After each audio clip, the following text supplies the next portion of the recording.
آپ نے کہا کہ کسی مذہبی کتاب میں ڈائناسور کا ذکر نہیں ہے. افسوس کہ آج تک کسی میتھمیٹکس کی کتاب میں مجھے ڈائناسور کا ذکر نہیں ملا. تو اس کا مطلب میتھمیٹکس کی کتاب بیکار ہے؟ نہیں, اس کا وہ ٹاپک نہیں ہے. ریویلیشن کا اور مذہبی کتابوں کا ٹاپک یہ نہیں ہے کہ آپ کو آ کے بتائے سائیکل کیسے بناتے ہیں, یا آ کر یہ بتائیں کہ جو ہے ڈائناسور کب تھا. وہ تو مورالیٹی سکھانے آیا ہے, گاڈ کے بارے میں بتانے آیا, نان فزیکل ریالٹی کی حقیقت کو سکھانے کے لیے آیا. ریلیجن سائنس کو روکتا ہے؟ نہیں روکتا. اگر روکتا ہے تو غلط کرتا ہے. ریلیجن سائنٹزم کو روکتا ہے, جس میں ہمارے جاوید صاحب مبتلا ہیں. سائنس اور سائنٹزم میں فرق ہے.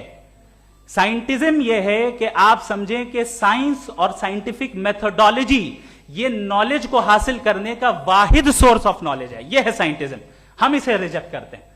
ہم سائنس کو تو ترقی کرتے ہیں, بھائی آپ ہماری پوری تاریخ کر لیں, پڑھ لیں تو آپ کو پتہ چل جائے گا. بہرحال یہ الگ ٹاپک ہے. اس کے بعد انہوں نے ایک لفظ کہا, ویٹیکن نے فتویٰ دیا. ویٹیکن کا فتوے سے کوئی تعلق نہیں ہے, دونوں کانٹراڈکٹری الفاظ ہیں. اس کے بعد انہوں نے کہا کہ بھائی ہمیں نہیں معلوم. اگر نہیں معلوم تو کلیئرلی کہہ دینا کہ نہیں معلوم ہے, اس میں کیا حرج ہے. تو وہی تو میں کہہ رہا ہوں نا کہ آپ کہہ دیں کہ نہیں معلوم, لیکن کلیم کیوں کر رہے ہیں کہ گاڈ ایگزسٹ نہیں کر رہا ہے. آپ کہہ دیں نہیں معلوم ہے, ہو سکتا ہے ہو سکتا نہ ہو, لیکن آپ کلیم کر رہے ہیں. The moment you say God does not exist, this is a claim, and now the burden of proof is upon you too, جیسے ہمارے اوپر ہے. اور کیوں ہے میں بتاتا ہوں, کیوں ہے یہ بھی میں بتاتا ہوں. فلسافیکلی جو کلیم ہوتا ہے نا, صرف یہ نہیں ہوتا کہ انسان کہے پازیٹیو کلیم کرے اور نیگیٹو کلیم کرے تو برڈن آف پروف نہیں ہے. آپ مثال کے طور پہ میں کہوں کہ فلاں اس کمرے میں کوئی نہیں ہے, میں نے ایک نالج کا کلیم کیا ہے.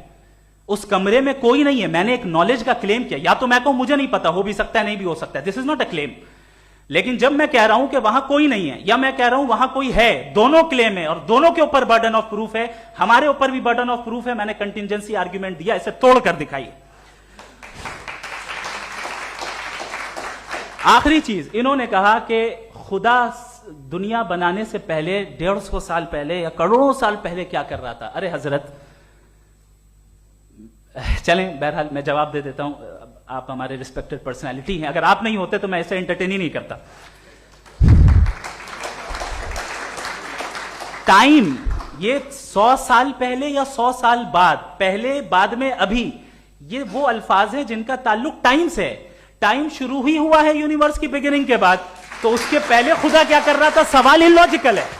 یہ فلسفی ہے. یعنی آپ یہ کہہ رہے ہیں کہ یونیورس کے بننے سے پہلے خدا کیا کر رہا تھا. ٹائم کے بننے سے پہلے کا تعلق ٹائم سے, ٹائم اس وقت تھا ہی نہیں, تو یہ سوال ہی انویلڈ ہے.